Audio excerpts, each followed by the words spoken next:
Hola a todos, bienvenidos a Paredro, el podcast de libros, autores y demás actores del mundo literario. Les doy la bienvenida a nuestro miércoles de Busca Libre y Paredro. Hoy estamos publicando nuestro séptimo capítulo de esta alianza con la librería online más grande de Latinoamérica, que tiene un catálogo de más de 5 millones de libros locales e importados, libros que estarán en tu casa en menos de un día. Esta alianza se realizó con el propósito de llegar a más lectores a partir de entrevistas a autores y autoras, siguiendo los mismos criterios y propósitos que ya cumplimos con nuestra programación del día sábado. El día de hoy les damos la bienvenida a un capítulo con Agustina Basterrica, autora argentina, de una novela publicada por Alfaguara que se llama Cadáver Exquisito. Y yo quiero contarles que hace mucho una novela no me impactaba tanto y no me ponía a pensar tanto en tantas cosas de nuestra sociedad, en tantas prácticas, costumbres y por supuesto alimentaciones. Cadáver Exquisito retrata una sociedad en la cual hay un misterioso virus, no sabemos si creado, si natural o qué, que lo que hace es acabar con la vida de todos los animales que en la actualidad consumimos los humanos. Entonces, ¿qué hacen los humanos cuando se dan cuenta que no hay más carne que comer? Pues deciden comenzar a comerse a ellos mismos. Agustina Basterrica nació en Buenos Aires en 1974, es licenciada de Artes, ganó el primer premio municipal de la ciudad de Buenos Aires, Cuento Inédito 2004-2005, y el primer premio en 38º concurso latinoamericano de cuento Edmundo Valadez en Puebla, México en el 2009, entre otros. En 2013 publicó la novela Matar a la niña y en 2016 el libro de cuentos Antes del encuentro feroz. Es gestora y curadora cultural junto con Pamela Terlizzi-Prina del ciclo de arte Siga al Conejo Blanco. Coordina talleres de lectura con Agustina Caride. Este libro, Cadáver Exquisito, también forma parte de la colección Mapa de Lenguas de Alfaguara y Random House Mondadori. Así es que sin mayores preámbulos los dejamos con una novela impactante, como podrán escuchar, muy interesante, muy bien escrita y que nos muestra cómo la literatura siempre llega antes a las cosas. Bienvenidos a una nueva entrega. Bueno, Agustina, en primer lugar, bienvenida a Paredro. Muchas gracias por la invitación. Muchas gracias a ti por venir acá y acompañarnos porque tu novela Cadáver Exquisito, Agustina, creo, te tengo que confesar, ya lo hemos dicho fuera de cámara, pero es de las novelas más impactantes, que me ha resultado más impactante que he leído últimamente por una manera en que tú metes una cantidad de capas de una manera, me parece que fascinante y también con eso tan sabroso y es que nos metes tantas cosas de nuestra sociedad, es decir, nos metes en una profundidad en la que no hay una sola palabra en que uno no deje de pensar en uno, en la humanidad, en lo que está pasando ahorita. Entonces, muchísimas gracias. Estoy muy emocionado por todo lo que vamos a charlar. Estuvimos charlando hace poquito en el Festival Mapa de Lenguas, pero esto tocaba hablarlo en un capítulo solo. Así que bienvenida. Bueno, muchas gracias. Y me encanta escucharte ahoritica. Toda la palabra me encanta. Un placer y me encanta que hayas visto eso en la novela, ¿no? Como las distintas capas de interpretaciones que me parece importante que estén en un libro, o a mí me interesa por lo menos trabajarlas. Si te parece, Agustina, voy a dar un pedacito del argumento para que tú nos cuentes después lo que quieras y Dale, conectemos. Pero me interesa mucho que la audiencia desde ya se dé cuenta de a qué nos referimos.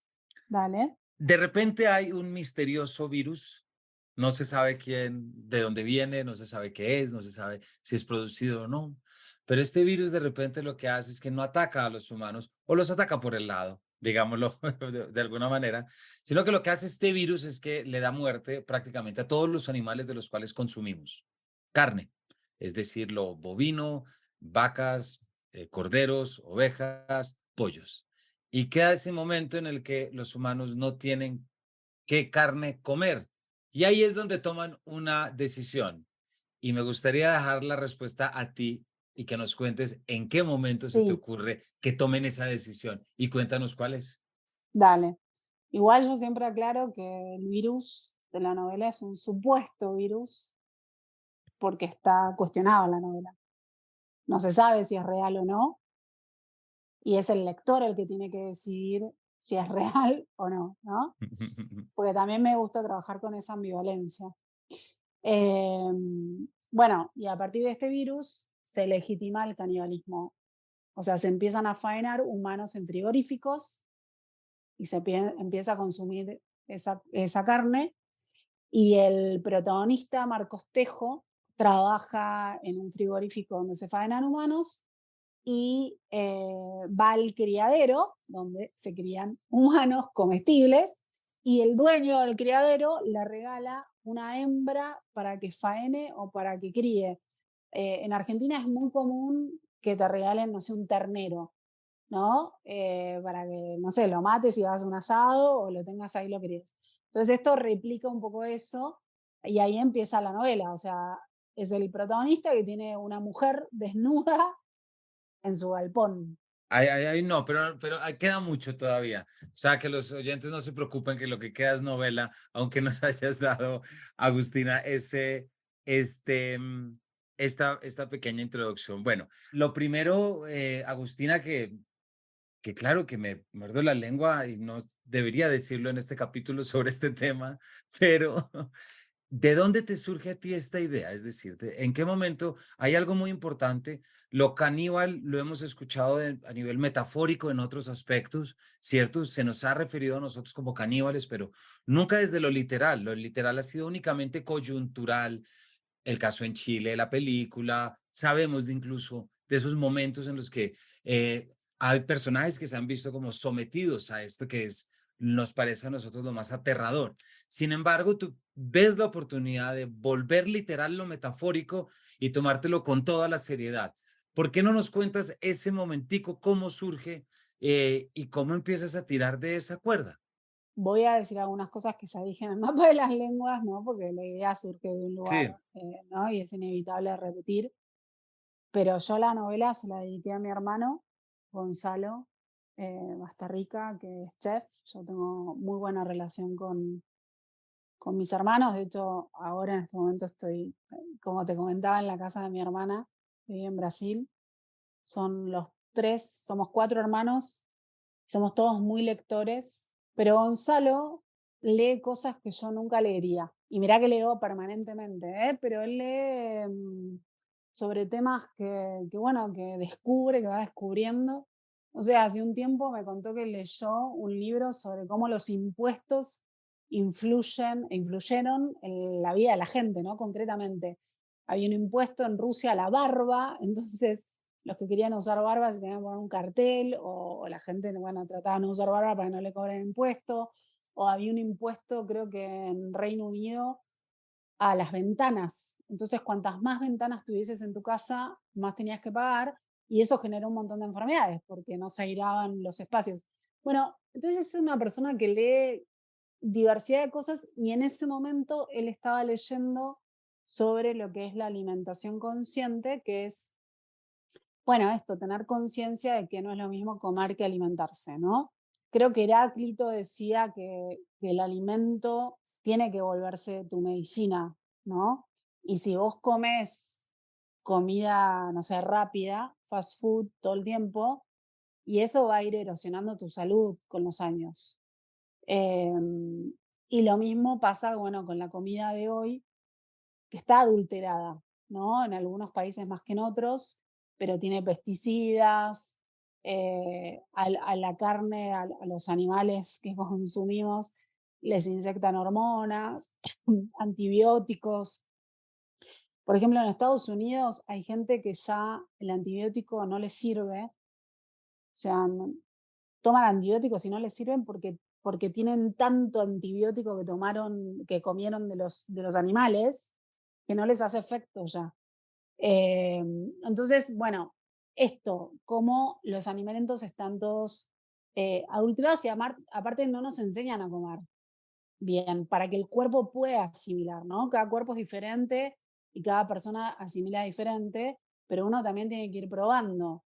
No sé, por ejemplo, yo en mi investigación leí que hay que comer los cítricos a la mañana porque el cuerpo los asimila mejor, y que las frutas no las tenés que mezclar porque Porque, por ejemplo, si vos comés una fruta con mucho líquido, con un melón, el cuerpo la asimila mucho más rápido que si te comes, no sé, una manzana o una banana que tiene fibra. Entonces las tenés que comer separadas. No sé, son cosas que son pequeños cambios que uno va haciendo para estar mejor físicamente, ¿no? Porque eso también te influye a nivel celular, te influye a nivel mental. Él empezó a comer comida orgánica y me dijo, estoy pensando mejor, estoy más lúcido. Entonces, bueno, a partir de todas esas charlas con él que continúan, no es que yo ya me escribí el libro y dejé, ¿no?, de investigar sobre alimentación. De hecho, por ejemplo, ahora estoy probando lo que son los ayunos intermitentes, qué pasa con eso, etcétera. Pero bueno, a partir de esas charlas yo dejé de comer carne y viviendo en Argentina, digo, es como que, el consumo de carne es un poco una religión, los asados Mm. son rituales, ¿no? Eh, Cada vez hay más opciones veganas y vegetarianas, hay cada vez más conciencia, pero todavía hay muchas reacciones negativas cuando vos decís que no comes carne. Me ha pasado de ir a asados con mi comida vegetariana para no molestar, porque aparte sos una molestia, ¿no? Desde ya, de base. Con mi comidita de vegetariana para no molestar y que los carnívoros se comieran mi comida, y era como, dale, loco, tenés toda la carne ahí para comer. Pero hay como una reacción, o sea, si vos decís, dejo de comer frutas, a nadie le interesa, pero dejás de comer carne y siempre hay algún tipo de reacción. Como que es una postura, ¿no? Política, no partidaria, sino política. Estás, bueno, de alguna manera diciendo algo con eso. Entonces, bueno, a partir de eso, yo desnaturalicé el consumo de carne y lo que para mí antes era un bife pasó a ser un cadáver. Entonces, pasé por una carnicería, de las miles de carnicerías que hay en Buenos Aires, y lo que vi fueron cadáveres colgando. Y dije, bueno, pero nosotros somos carne, ¿o no? Somos animales. Podríamos estar ahí colgados, perfectamente. Entonces ahí se me ocurrió la idea de la novela, pero no tenía la historia de Marcos. Entonces hasta que se me ocurrió la historia de Marcos, estuve investigando 6 meses sobre canibalismo, sobre los derechos de los animales no humanos y sobre cómo funcionan los frigoríficos. Obsesivamente, porque soy obsesiva. Y con esa base me senté a escribir la novela. Por supuesto que a medida que la escribía, seguía investigando, ¿no? Y leyendo, pero eso fue más o menos el proceso. Agustina, y me da mucha curiosidad, pues vamos a entrar ahorita a hablar de tu novela, pero de todo lo que leíste, ¿qué fue lo que más te impresionó? Un montón de cosas. Leí una tesis doctoral de un colombiano, se llama Chaparro, de apellido. La tesis se llama Pensar caníbal. Y esa tesis me sirvió un montón para entender por qué a lo largo de la historia hubo, no sé, imperios que tenían rituales caníbales, em, por qué hubo actos de canibalismo aislados, bueno, y por qué hay, ¿no? Porque sigue habiendo.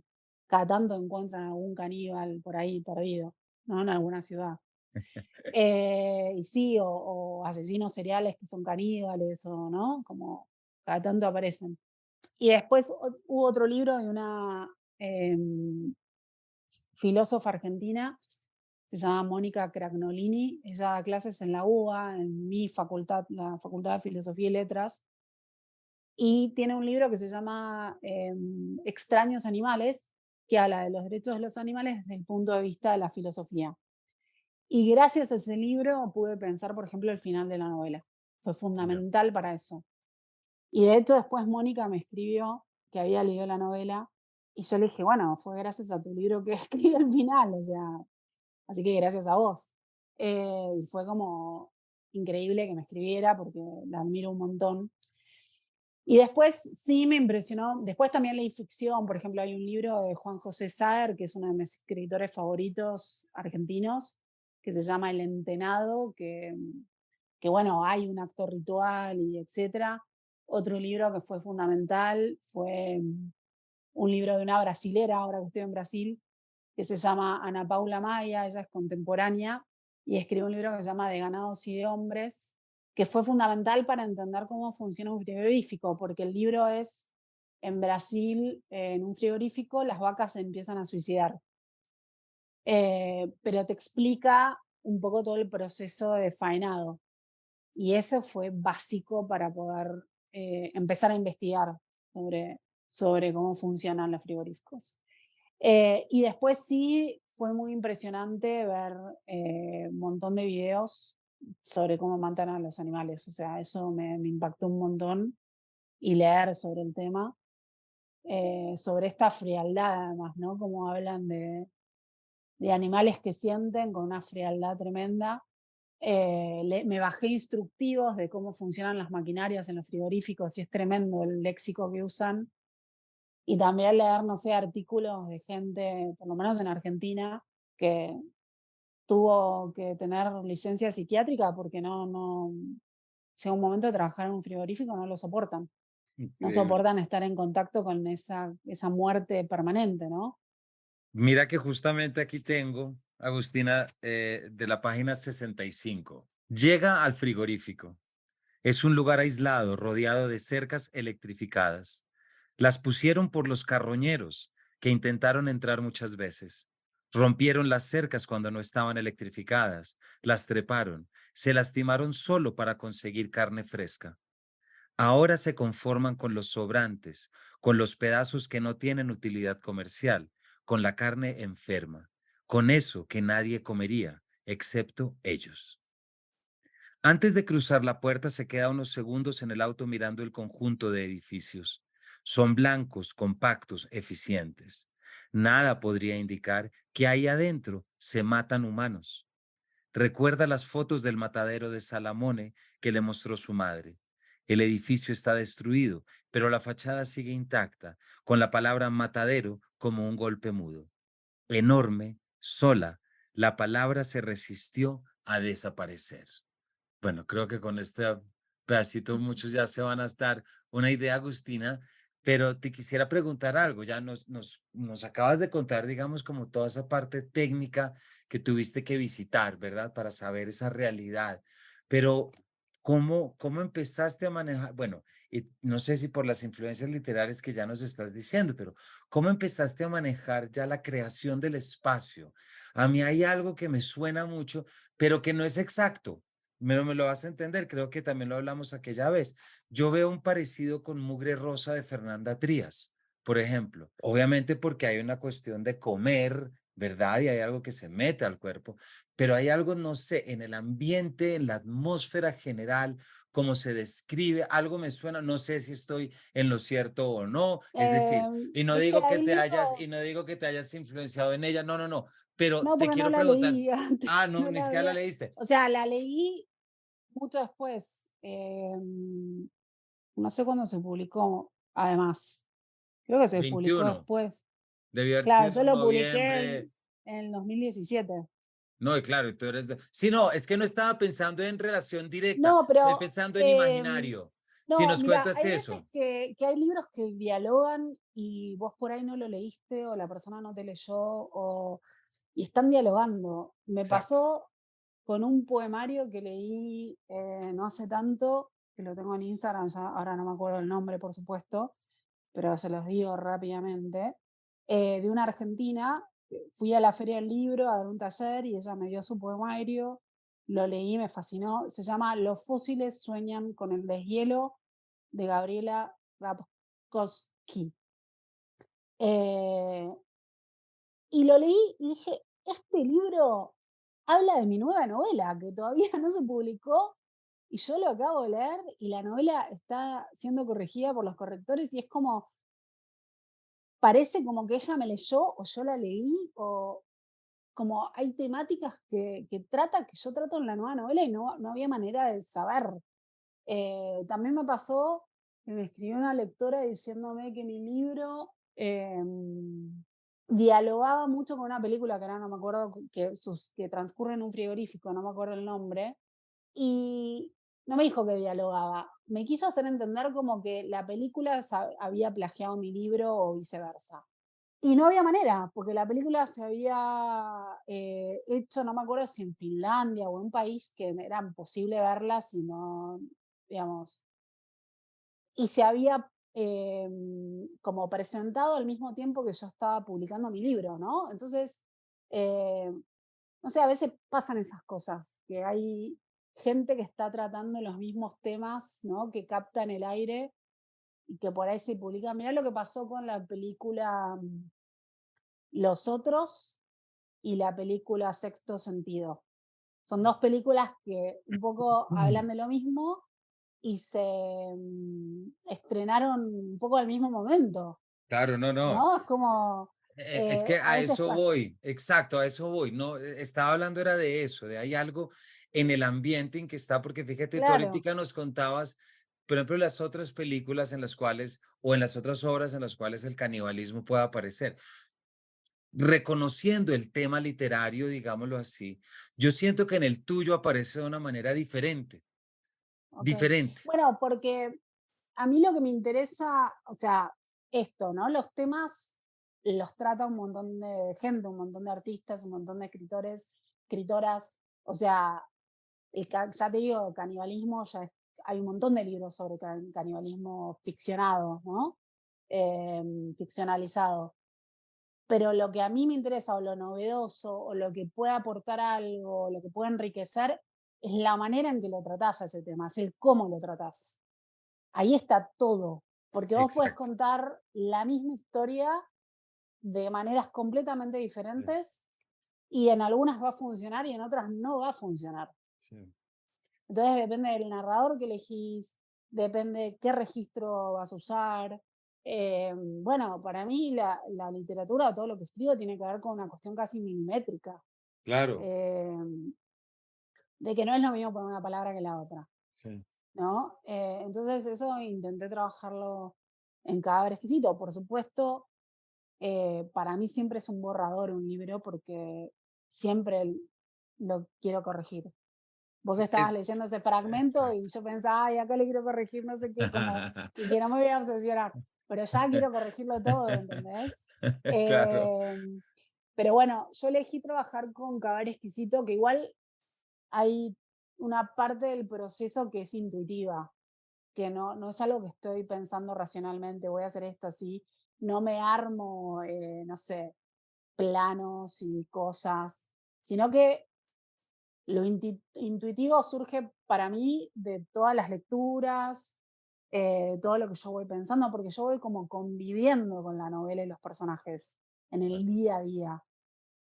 Y ahí por ahí me siento a escribir y surge ese narrador en tercera, focalizado en Marcos, que nunca lo nombra, que es adrede, esas frases cortas, ese registro que es muy sencillo, muy narrativo, pero también es muy, parece clínico.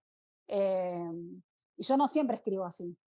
Si vos lees mis cuentos y cuando salga la nueva novela, son registros muy diferentes, porque para mí el registro, o sea, las palabras que uno use, tienen que estar diciendo algo más. claro.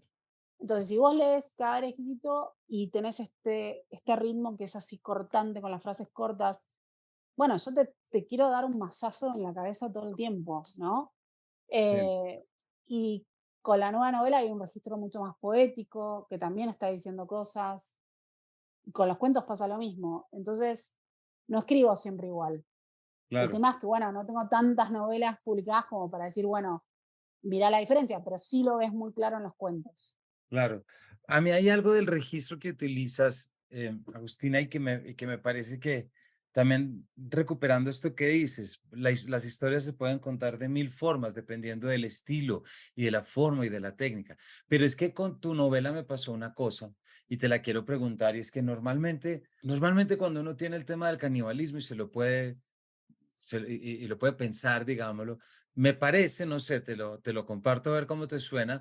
Me parece que muchas veces está debajo un condicional de hasta dónde podríamos llegar. Es decir, ese momento en el que nos veamos envuelto en. Entonces pienso, por ejemplo, en las aventuras de Arthur Gordon Pym, de Edgar Allan Poe, por poner uno. Es decir, es como nos vemos en una circunstancia.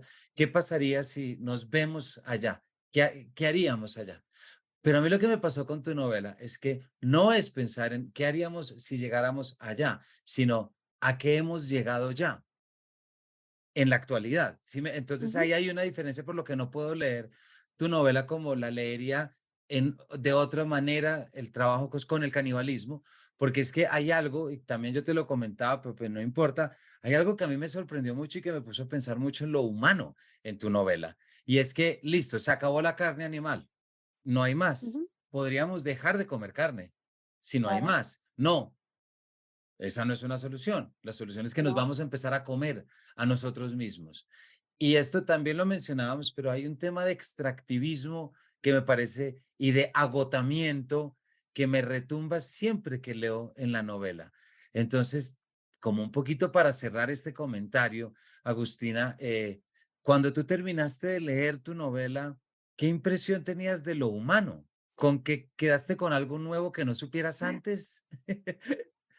Em, a ver, me pasó con un grupo con una universidad de Estados Unidos que hicimos un Zoom y una alumna me preguntó exactamente eso, ¿por qué no son todos veganos?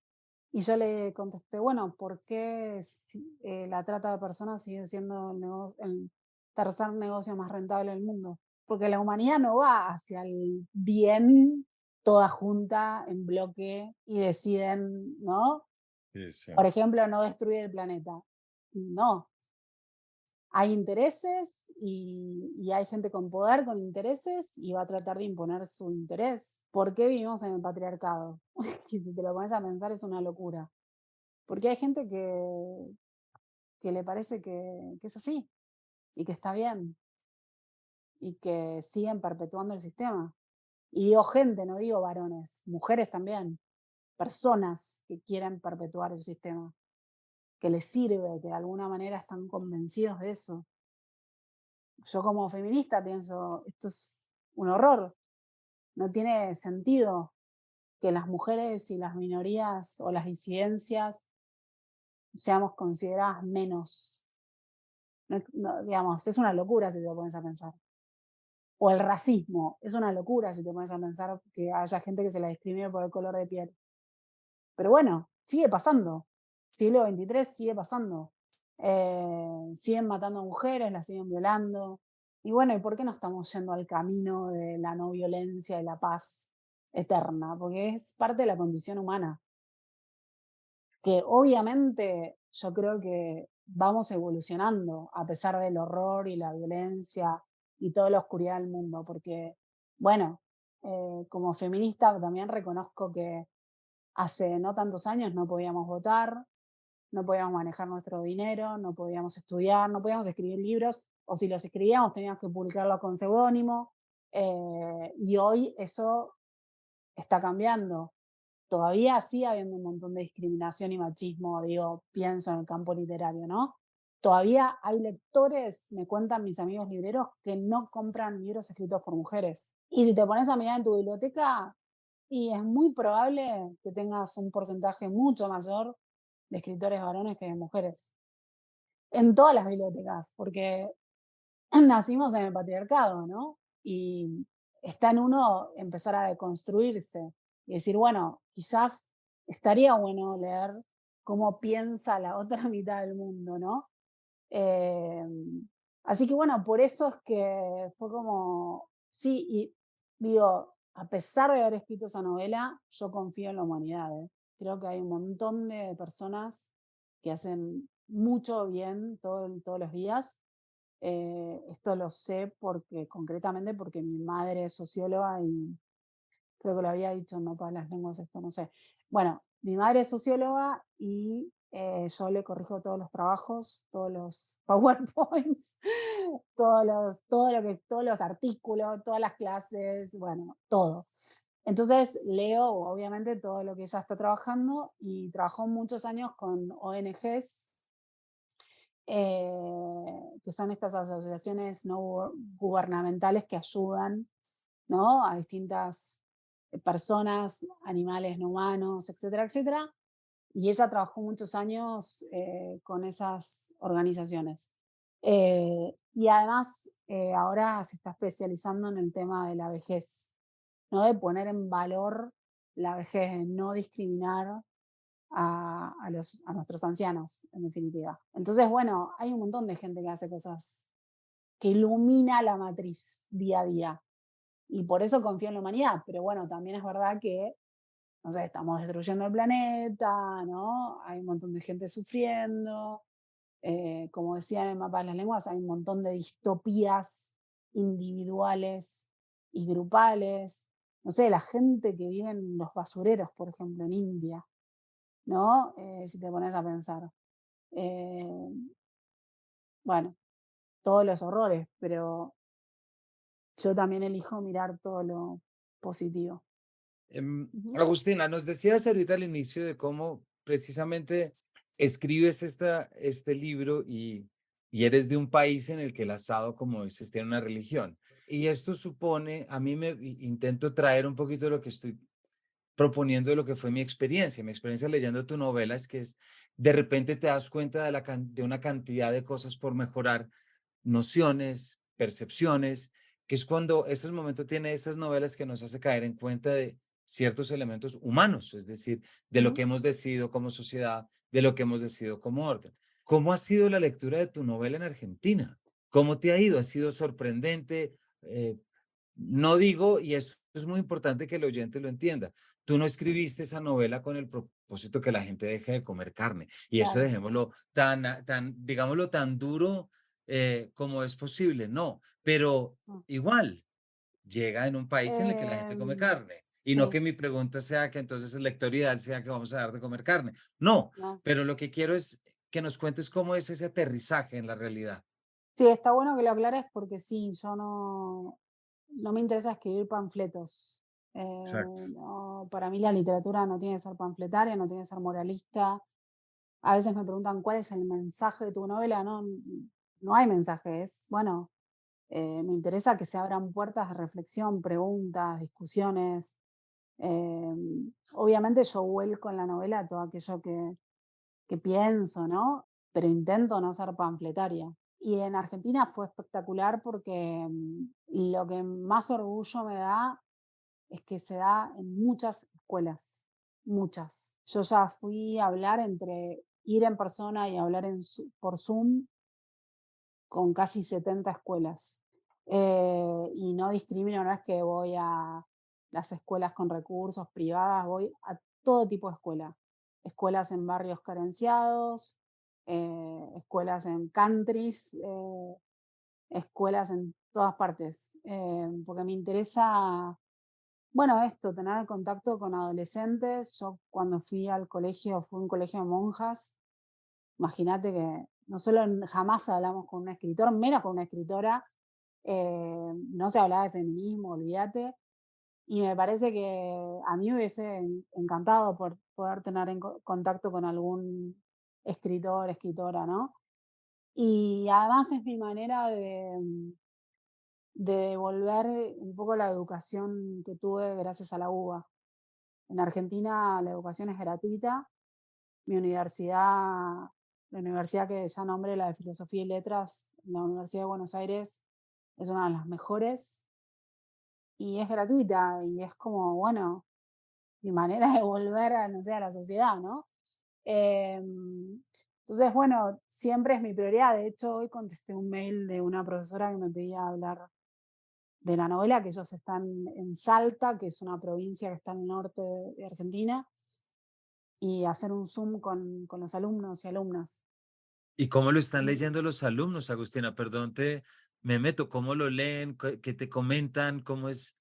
Se fascinan porque me pasó en muchas escuelas que los profesores, profesoras me decían, este alumno, por ejemplo, no hay manera que lea un libro y tu libro lo leyó entero. O, ¿sabes qué? Acá en Brasil también, porque la semana pasada, como te comentaba, me invitaron los editores de Darkside, que es mi editorial acá, hicimos presentaciones, firmé libros, etcétera, y fui a hablar a una escuela donde les enseñan español, ¿no? La escuela Miguel Cervantes. 250 alumnos eran. Y hubo una profesora que me dijo que ella les dio para leer el libro y que tenían que leer como tantos capítulos por semana. Y hubo alumnos que lo terminaron entero en la primera semana. Y ella me decía, esto no pasa, no pasa con ningún libro, no pasa. Otra cosa que pasa, que me pasó en Argentina, que bueno, y en distintos países, porque me escriben lectores de distintos países y hace poco me mandó una persona que hizo su tesis de licenciatura analizando cada exquisito. Varios hacen trabajos, ¿no? de licenciatura o en la escuela misma, distintos trabajos que me han mandado que han hecho alumnos. Hace poco una profesora me mandó un juego que había hecho con cada exquisito, un juego con dados y que los alumnos iban jugando. Después, antes de viajar acá a Brasil, fui a hablar a una escuela técnica. O sea, los alumnos, alumnas aprenden a hacer, no sé, motores de autos, ¿no? Escuela técnica. Pues sí, ¿cómo es posible que lean literatura? O sea, ¿cuál es el interés? Y tienen una profesora, por eso yo los admiro tanto y por eso también voy, porque es una manera también de ayudar a ellos un poquito, ¿no? Mínimamente.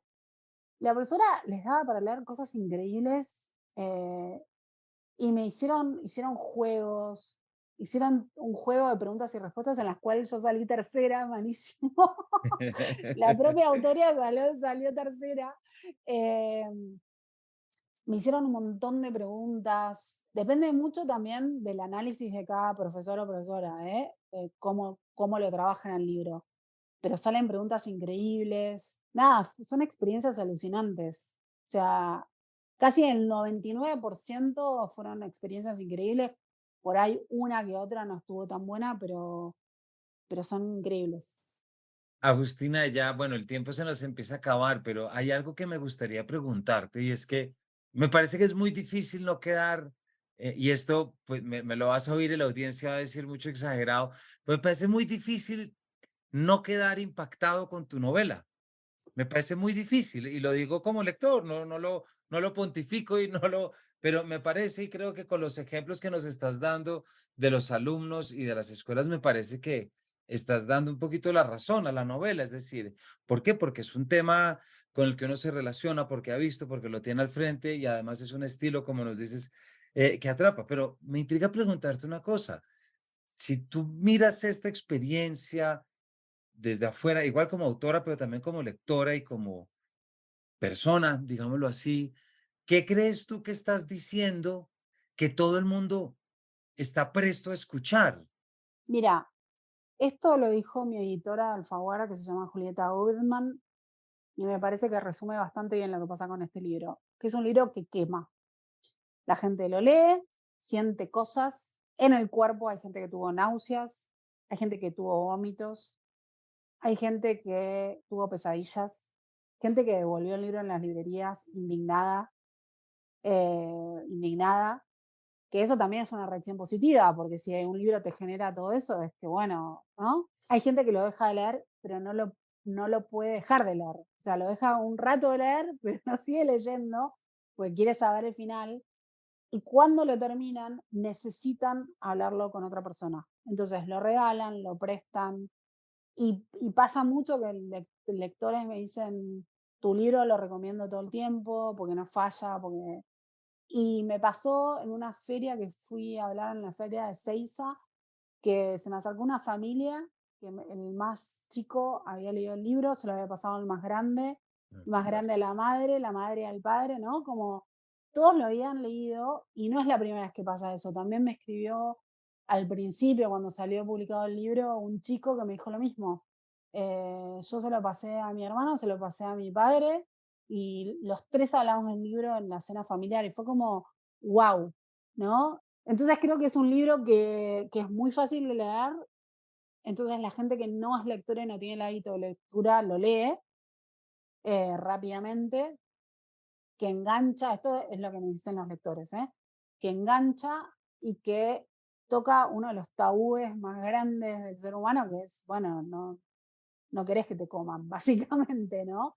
Y como todo tabú genera rechazo y atracción, y bueno, y creo que por todo eso pasa todo lo que pasa con este libro, que se tradujo a 25 idiomas, que, no sé, acá en Brasil es bestseller, en Estados Unidos es bestseller, en República Checa bestseller, Turquía bestseller, o sea, sí, tiene como, yo intenté trabajar con estas capas de lectura.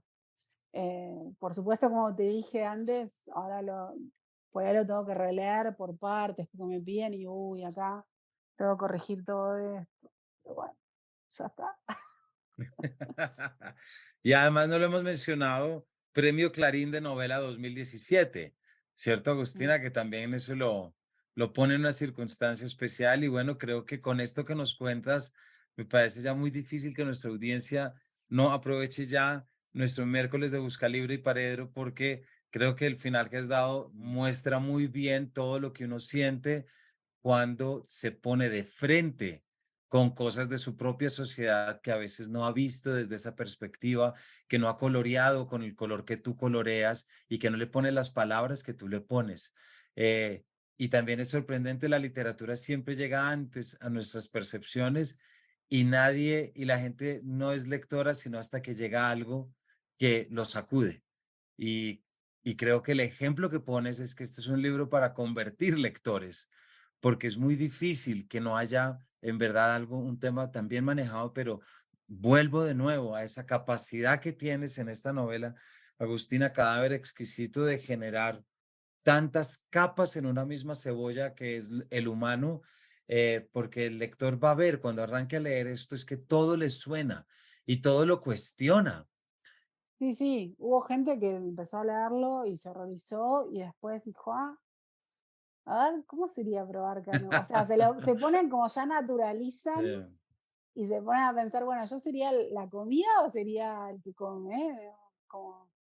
Sí, y también pasaron cosas muy hermosas como me escribió un alumno diciéndome que había entrado a una escuela nueva y que lo habían puesto en un grupo de lectura para leer Cadáver Exquisito y analizarlo, y ahí se enamoró de otra compañera. Y bueno, y entonces vinieron a mi casa que yo le firme el 14 de No. febrero, el Día de los Enamorados, vinieron los dos y fue como muy hermoso eso. Bueno, eso es una historia muy bonita, que la novela haya unido el amor de esa forma. Agustina, pues se nos acabó el tiempo. Para nuestra audiencia hemos estado hablando de Cadáver Exquisito de Agustina Basterrica, Premio Clarín de Novela 2017, pero publicado por Alfaguara. Y también, no solamente publicado en Alfaguara en el 2018, 2020 es la última edición que yo tengo aquí en Colombia, pero también forma parte de la conexión Mapa de Lenguas, que fue donde ya ¿Sí? Agustina nos habíamos Ujú. conocido y donde estuvimos charlando sobre una novela que creo que es muy difícil que quienes nos escuchan no están pensando desde allá, ¿cómo será esa? ¿Cómo será leer algo así? Y créanme que no se están equivocando con la pregunta y mucho menos con imaginarse ese horizonte de expectativas que les traerá. Así que, Agustina, muchísimas gracias por Un placer, acompañarnos y por contarnos. un placer. Muchas gracias a vos y a las y los lectores. Si la van a leer, léanla en ayunas. Sugiero que hagan eso. Y una portada que bueno, y eso que no hemos hablado del final. Entonces queda todavía mucho material para que el que vaya a entrar, créame que aquí no se ha agotado. Cadáver Exquisito de Agustina Basterrica para que se metan a Busca Libre, aprovechando nuestro miércoles de Busca Libre y Paredro y tengan una lectura que créanme que va a ser inolvidable. Así que Agustina, muchas gracias por Un placer. acompañarnos.